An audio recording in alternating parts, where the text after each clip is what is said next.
이 시간 하나님께서 우리에게 주시는 말씀입니다. 로마서 6장 4절부터 9절까지 말씀입니다. 로마서 6장 4절부터 9절, 우리 한 절 한 절 교독하고 마지막 절 합독합니다. 신약성경 246페이지 근처에 있습니다. 제가 먼저 6장 4절만 읽겠습니다. 그러므로 우리가 그의 죽으심과 합하여 세례를 받음으로 그와 함께 장사되었나니 이는 아버지의 영광으로 말미암아 그리스도를 죽은 자 가운데에서 살리심과 같이 우리로 또한 새 생명 가운데에서 행하게 하려 함이라. 만일 우리가 그의 죽으심과 같은 모양으로 연합한 자가 되었으면 또한 그의 부활과 같은 모양으로 연합한 자도 되리라. 우리가 알거니와 우리의 옛사람이 예수와 함께 십자가에 못 박힌 것은 죄의 몸이 죽어 다시는 우리가 죄에게 종 노릇하지 아니하려 함이니 이는 죽은 자가 죄에서 벗어나 의롭다 하심을 얻었음이라. 만일 우리가 그리스도와 함께 죽었으면 또한 그와 함께 살 줄을 믿노니 이는 그리스도께서 죽은 자 가운데서 살아나셨음에 다시 죽지 아니하시고 사망이 다시 그를 주장하지 못할 줄을 알미로라. 아멘. 할렐루야. 부활의 주 예수 그리스도를 찬양합니다. 여러분, 주님을 사랑하십니까? 아멘. 네, 아멘. 하나님이 우리를 사랑하여 주셨습니다. 먼저. 그래서 하나밖에 없는 아들 독생자 예수 그리스도를 우리를 위해서, 바로 여러분을 위해서, 저를 위해서 이 땅에 보내어 주셔서 십자가에 죽게 하심으로 우리가 아무리 선한 일을 많이 하고 착하게 살아도 우리 뼛속에 숨어있는 이 DNA, 죄의 DNA를 뽑아낼 수 있는 사람은 아무도 없기에 그 작업을 예수님께서 십자가에 죽어주심으로 행해 주셨습니다. 직접 죽어주셨습니다. 그 정도로 우리를 먼저 사랑하여 주신 분이 하나님이요 예수 그리스도라는 사실을 우리가 기억하면 우리 하나님을 사랑할 수밖에 없잖아요. 예수님을 사랑할 수밖에 없잖아요. 아멘? 아멘.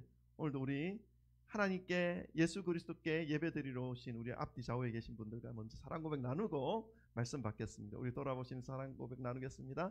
사랑합니다. 축복합니다. 잘 오셨습니다. 할렐루야. 네, 우리 고향 다녀오신 우리 안재선 성도님 오셨고, 우리 몇 주 또 다른 곳에서 예배드린 우리 이병옥 성도님도 오셨고, 너무너무 감사합니다. 오늘 다 오신 것 같아요. 네, 아멘. 네, 감사합니다. 이런 날도 있네요. 다 모이시는 날도 있네요. 감사합니다.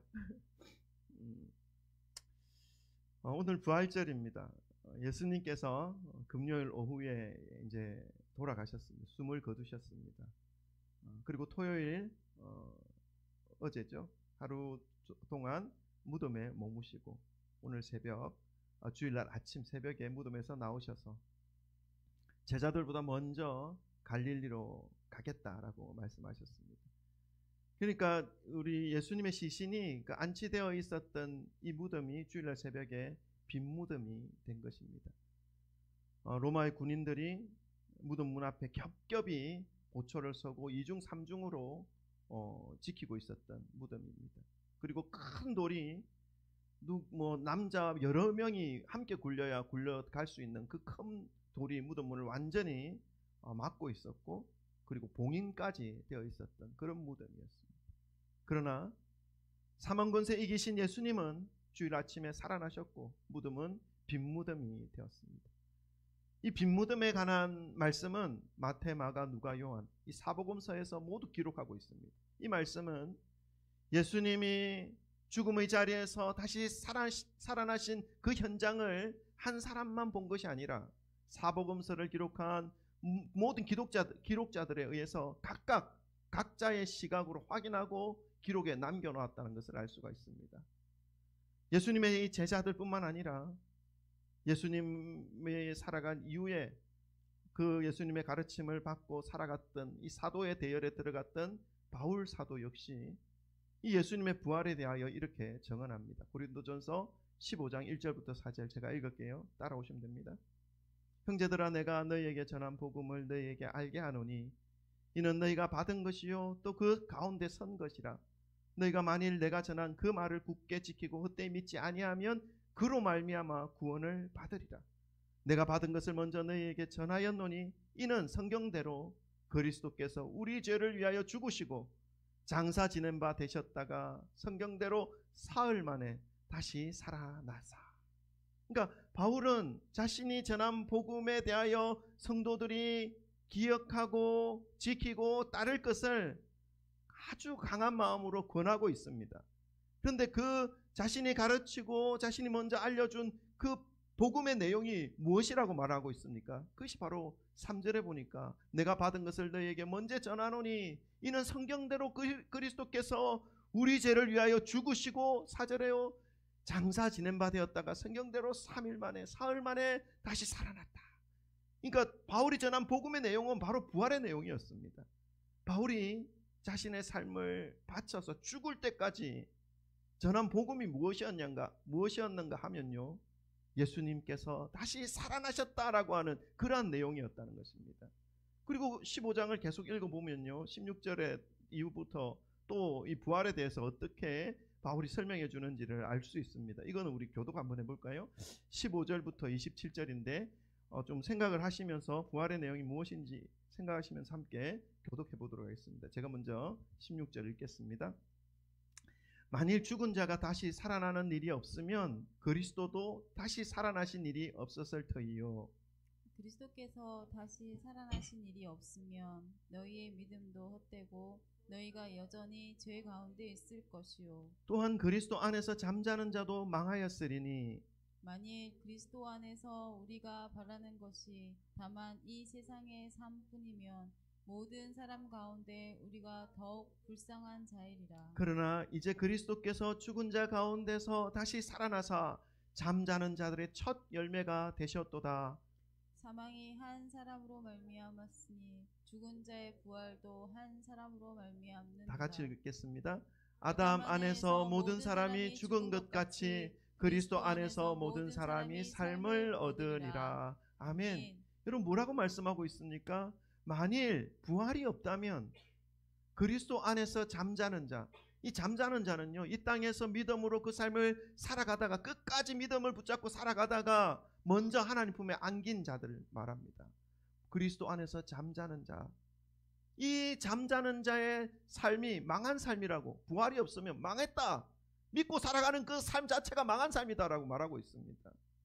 그리고 이 땅에서 부활을 믿고 살아가는 우리 신앙인들이 가장 불쌍한 사람이다 말씀하고 있죠. 그러나 이 부활은 사실이고 예수님께서 다시 살아나서 부활의 첫 열매가 되어 주셨기 때문에 이 땅에서 믿음을 붙잡고 끝까지 살다가 잠들어 하나님 품에 안긴 그 믿음의 선배들의 삶은요, 영광입니다.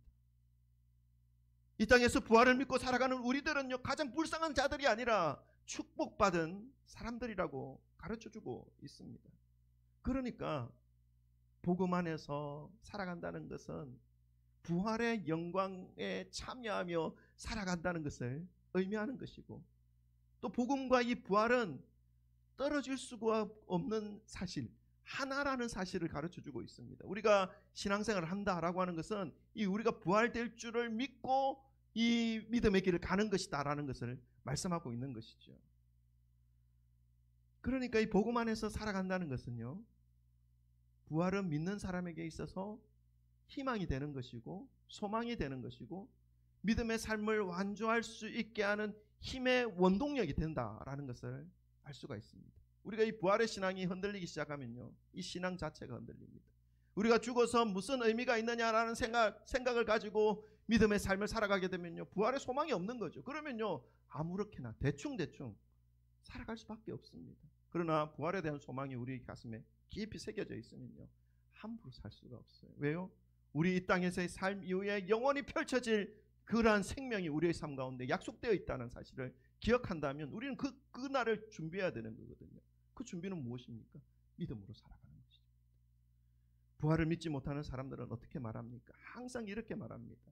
죽음은 끝난다. 죽음은 인생의 마침표야. 죽음 위에 아무것도 없어 라고 말하죠. 그런데 예수님이 그것이 거짓이다 라는 것을 보여주셨습니다. 죽음이 모든 것이 끝나는 것이 아니라 죽음을 통해서 예수님이 생명을 탄생시켜 주셨습니다. 그래서 예수님에게 있어서 이 죽음이 인생의 끝, 생명의 끝이 아니라 반대입니다.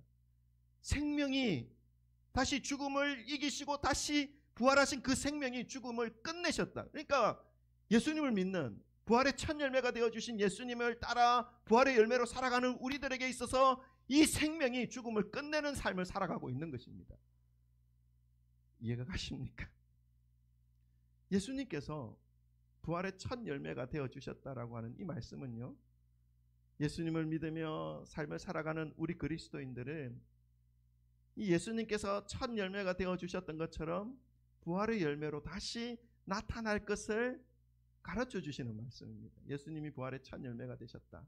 예수님을 따라 사는 우리는 당연히 부활의 열매로 다시 나타난다라는 것을 가르쳐 주는 것이죠. 그걸 암시하는 말씀입니다. 그래서 오늘 우리가 이렇게 부활절 예배를 기쁨으로, 소망으로 드릴 수 있고, 예배 후에 또다시 우리가 신앙 안에서 한 가족됨을 감사하며 기뻐하며 교제할 수 있는 그러한 이유는 무엇입니까? 그것은 예수님께서 부활하셨다는 사실 때문입니다.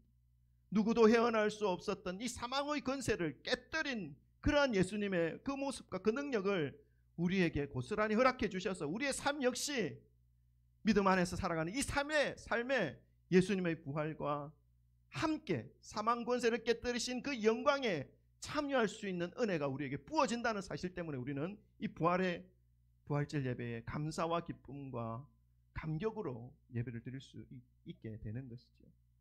사랑하는 성도 여러분, 세상을 살면서 부활에 대한 이 소망을 품고 살아간다는 것은요, 우리에게 뭔가 특별한 의미와 힘이 함께 한다는 것을 의미합니다. 어쩌면 세상이 가지고 있는 기존의 생각과 그 틀 있잖아요. 그 틀과 다른 삶을 살아갈 수 있게 하는 힘과 능력이라고도 표현할 수 있겠습니다. 아까 말씀을 드렸지만 세상은 죽음은 끝이다. 죽음이 모든 것을 삼켜버린다. 그런 생각으로 어떻게 합니까? 죽음과 사망을 가장 두려워하죠. 그러나 부활하신 예수님을 믿음으로 부활의 영광에 참여할 그 소망을 품고 살아가게 되면 사망이 끝이 아님을 알죠. 그와 반대되는 가치관들이 그 삶 속에, 그 마음 속에 심겨지게 되는 것입니다. 그래서 생명이 사망을 이긴다는 사실을 인식하게 됩니다. 그래서 그 생명이 예수 그리스도 안에 있고 그 생명이 우리에게 주어진다는 사실을 인식하며 이 믿음의 삶을 살아가기 때문에 기존의 세상의 가치관과 틀을 깨뜨리고 생명의 삶을 살아갈 수 있는 힘이, 원동력이 부활신앙 안에 주어진다는 것을 우리는 알 수 있는 것이죠. 생명이 사망을 이긴다라고 하는 이 사실을 정말로 마음에 새기고 믿어지고 그렇게 살아가게 되면요, 힘이 생깁니다. 세상의 틀에서 벗어나서 참된 진리의 질서를 따를 수 있는 그 힘이 생기게 되는 것입니다. 무엇이 더 중요하고 무엇이 더 큰가를 구분할 수 있는 힘이 생기기 때문이죠. 세상이 커 보이면요, 세상의 틀에서 벗어나오지 못합니다. 그러나 세상보다 예수 그리스도가 더 크시고 예수 그리스도로 인해서 주어진 이 부활의 은혜가 우리에게 소망을 준다는 사실을 알고 있는 사람은 그 세상의 틀에서 벗어날 수가 있다는 것입니다. 사실 세상의 그 틀, 세상의 질서는요, 죄로 인해서 무너지고 부패하고 망가져 있는 상태입니다. 그래서 사망이 생명을 삼키게 되는 것이죠. 그래서 온갖 더러운 것들이 숨어있고 감춰있고 넘쳐나는 그런 세상이 되어버린 것입니다. 이런 세상의 틀과 가치관을 사단이 장악하고 있죠. 공중권세 잡은 자 장악하고 있습니다. 그러나 이 질서에서 벗어나서 생명의 질서로 다시 회복될 수가 있다는 사실을 우리에게 가르쳐주고 있습니다. 어떻게 하면요, 부활의 신앙을 새기고 부활의 영광에 동참하며 살아가는 그 신앙의 삶에는 이 질서에서 벗어나서 생명의 질서의 삶으로 살아갈 수 있게 된다라는 것을 말씀하고 있는 것이죠. 그 힘과 그 은혜와 능력이 부활 신앙 안에 있다라고 말씀하고 있는 것입니다. 부활의 신앙이 우리의 삶에 자리 잡게 될 때에 참된 생명의 질서를 회복할 수 있게 되는 것입니다. 그렇게 할 수 있는 힘과 소망이 회복되는 것입니다. 부활 소망 안에서요. 그래서 이 땅에 살지만, 이 땅에 두 발을 담고 살아가고 있지만 우리가 소망하고 바라보고 달려가는 곳이 정해질 수 있는 것이죠. 영원한 생명을 향해서 믿음과 소망으로 이 땅에서의 삶을 살아갈 수 있게 되는 것입니다. 예수님의 이 마지막 금요일에 예수님 십자가 못 박히기까지의 그 과정을 살펴보면요, 이 세상의 질서가 얼마나 무너져 있고 부패되어져 있는지를 정확하게 알 수가 있습니다. 잘못된 재판, 호도된 여론, 정의롭지 못한 판결, 이런 것들 속에서 예수님의 모습이 어떻게 됩니까? 사망이 생명을 삼킨 것 같은 그런 모습으로 십자가에 돌아가셨지 않습니까? 그러나 예수님이 부활하심으로, 주일 아침 안식 후 첫날 새벽에 부활하심으로 인해서 세상에 그 질서가 옳지 않았다, 그것이 바르지 않았다, 그것이 사단의 계략이 틀렸다라는 것을 부활을 통해서 우리에게 가르쳐주고 있는 것입니다. 그래서 이 부활은 우리에게 힘과 능력을 줄 수 있는 것이죠. 고통의 시간에도 절망하지 않을 수 있고, 억울한 순간에도 괴로워하거나 두려워하지 않을 수 있는 힘, 그런 힘 같은 거 말입니다. 그래서 심지어는 어떤 능력까지 소유할 수 있습니까? 죽음 앞에서조차도 두려워하지 않을 수 있는 그러한 힘과 능력이 부활 소망 안에 있다는 것입니다. 왜요? 죽는 것이 아니기 때문에 그렇습니다. 부활 신앙 안에서는. 부활의 소망, 부활의 신앙이 우리의 삶에 어떤 힘과 능력을 부여해 주는 것인가에 대해서 잠깐 살펴보았습니다. 자, 그러면 우리가 이 부활 신앙을 어떻게 참여할 수 있는가, 어떻게 누릴 수 있는가, 어떻게 이 살아야 부활 신앙과 함께 살아가는 모습이 되는 것인가를 우리가 좀 알아야 할 필요가 있습니다. 그래야 부활 신앙이 머리에만 있는 것이 아니라 우리의 실제적인 삶 속에서 연결되어져 살아갈 수 있게 되는 것이기 때문입니다. 자, 그거에 대해서 오늘 우리 본문 말씀 읽었는데 우리에게 가르쳐주고 있습니다. 우리 6장 로마서 6장 4절 5절만 같이 함께 합독해 보도록 하겠습니다. 부활신앙을 어떻게 누릴 수 있는가, 우리의 삶에서 부활신앙을 어떻게 살아낼 수 있는가 하는 내용들입니다. 우리 6장 4절 5절 다 같이 함께 읽겠습니다. 시작. 그러므로 우리가 그의 죽으심과 합하여 세례를 받음으로 그와 함께 장사되었나니 이는 아버지의 영광으로 말미암아 그리스도를 죽은 자 가운데서 살리심과 같이 우리로 또한 새 생명 가운데 행하게 하려 함이라. 만일 우리가 그의 죽으심과 같은 모양으로 연합한 자가 되었으면 또한 그의 부활과 같은 모양으로 연합한 자도 되리라. 아멘. 우리는 이 세례의 의미를 다시 회복할 필요가 있습니다. 절기가 되었기 때문에, 믿음의 연수가 찼기 때문에, 어느 정도 세례를 받아야 하는 때가 되었기 때문에 받는 것이라고 생각하면 안 됩니다. 물론 그런 어떤 상황 속에서 받았다 할지라도 이제 내가 받은 그 세례의 의미를 다시금 정립할 필요가 있다는 것입니다. 사도 바울은 우리가 주 예수 그리스도의 이름으로 세례를 받는 것에 대하여 오늘 우리가 로마서 6장 4절 5절 읽었던 그 내용 안에 이렇게 표현하고 있습니다. 그리스도와 함께 장사되고 그리스도와 함께 죽은 자 가운데서 다시 살림을 받는 것, 이것이 세례의 의미라고 말씀하고 있습니다.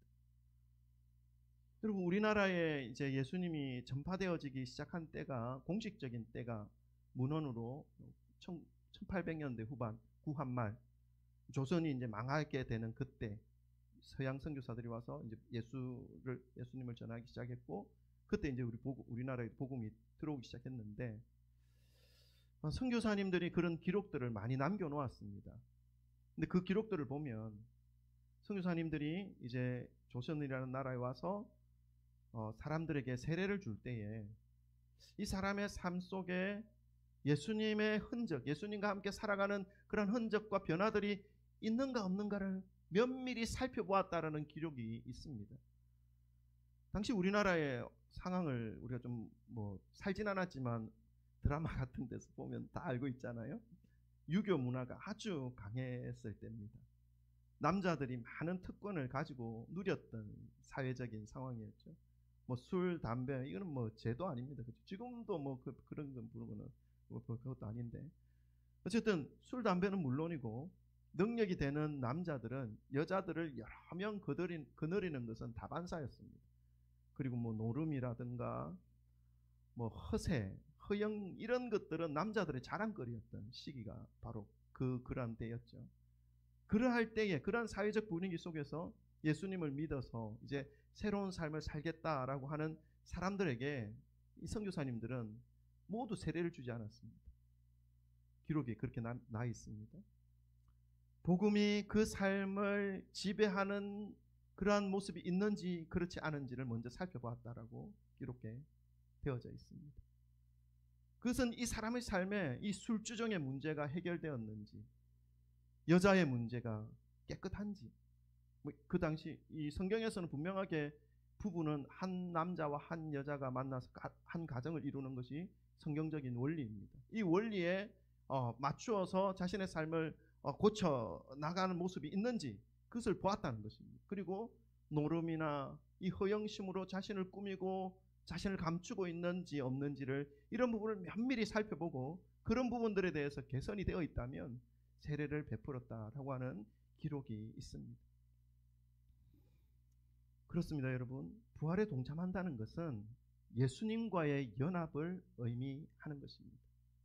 그 연합은 세례로 많은 사람들 앞에서 내가 예수님의 가르침대로 이제 따르며 살겠습니다라고 하는 그런 고백을 세례하는 그 의식을 통해서 나타내 보이는 것입니다. 동시에 그 세례를 받는 그러한 모습을 통해서 하나님 앞에서 이제 나는 예수님과 함께 죽었고 물에 잠기지 않습니까?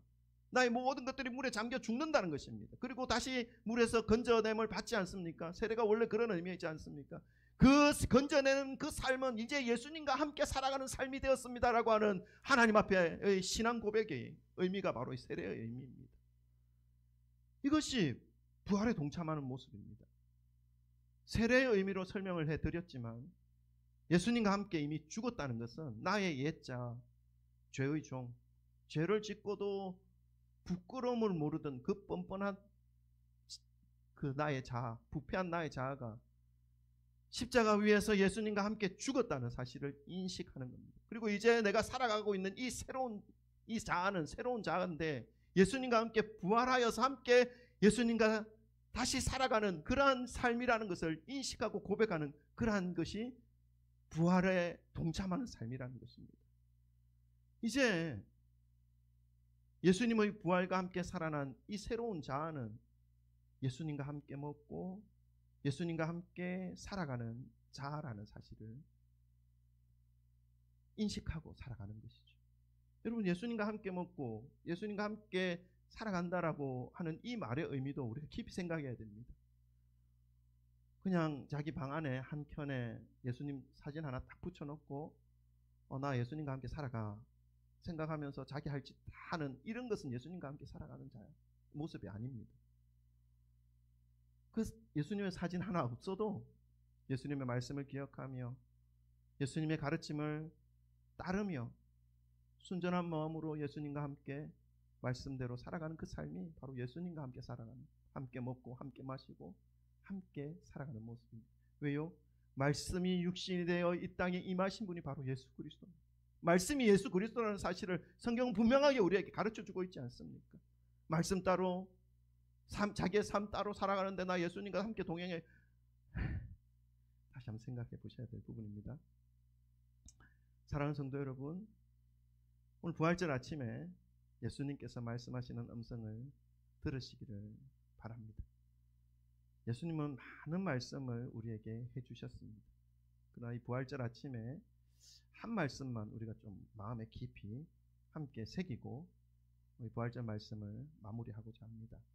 로마서 6장 13절입니다. 우리 다 같이 함께 합독해 보도록 하겠습니다. 시작. 또한 너희 지체를 불의의 무기로 죄에게 내주지 말고 오직 너희 자신을 죽은 자 가운데서 다시 살아난 자같이 하나님께 드리며 너희 지체를 의의 무기로 하나님께 드리라. 아멘. 오늘 또 우리가 예배 후에 이곳에서 나가서 각자의 삶의 그 터전에서 살아가게 될 때에 얼마나 많은 유혹과 제약들이 우리 주변에 널려져 있습니까? 그러한 상황 속에 있다 할지라도 우리 예수님과 함께 연합하고 예수님과 함께 살아가는 그 삶을 통해서 부활에 동참하시는 것이죠. 그 삶을 살아가게 되면 먼 미래의 어느 순간에 내가 부활될 것이다 라고 하는 이런 부활도 물론 부활이지만 그런 부활보다도 예수님과 함께 먹고 말씀과 함께 살아가는 그 삶을 통해서 부활의 삶을 동참함으로 지금 이 순간 난 부활의 삶을 살고 있는 것입니다. 그리고 지금 그 장소에서 나는 예수님과 함께 부활의 삶을 살아가고 있는 것입니다. 그래서 그 매일 아침마다 일어나지 않습니까? 일어날 때마다 나는 예수님과 함께 부활한 몸으로 살아가고 있다라고 고백할 수 있는 것이죠. 그리고 심장이 1분에 60번 70번 고동치지 않습니까? 심장이 고동칠 때마다 예수님의 부활을 누리며 느끼며 살아갈 수 있는 그러한 삶의 모습이 되는 것이죠. 그것이 예수님의 부활에 동참하는 삶의 모습입니다. 그 삶으로 우리의 몸을 죄의 종으로 드리지 마시고 의의 종으로 예수님의 말씀에 따라 살아가는 주님의 백성으로서의 삶을 살아가라고 하는 예수님의 가르침입니다. 오늘 이 말씀을 기억하시면서 한 주간 우리의 남아있는 모든 순간을 부활의 영광과 함께 살아가시기를 주님의 이름으로 축복합니다. 기도하겠습니다.